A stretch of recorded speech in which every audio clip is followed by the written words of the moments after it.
এশিয়ার সবথেকে পুরনো ট্রাম ডিপো কোনটা বলতে পারবেন? এটি কিন্তু রয়েছে আমাদের কলকাতাতেই। কোনটা না, খিদিরপুর ট্রাম ডিপো।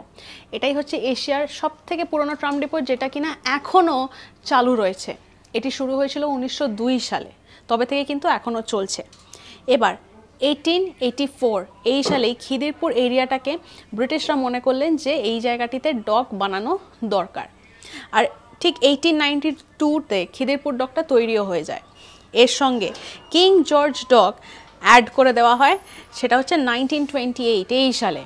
আর তারপরে এই জায়গাটা বেশ ব্যস্ত হয়ে ওঠে, যে কারণে ব্রিটিশরা মনে করেন যে না, এইখানে যে ট্রান্সপোর্ট ফেসিলিটি সেটাকে আরও বেশি ডেভেলপ করতে হবে, যে কারণে তারা এই ট্রাম ডিপোটা বানিয়ে ফেলেন। 1902 সালে এটিকে বানানো হয়েছিল, তবে থেকে এটি এখনও চলছে। এইরকম নানা আপডেটসের জন্যই চোখ রাখুন আজ তাক বাংলার ইউটিউব চ্যানেলে। সাবস্ক্রাইব করতে ভুলবেন না।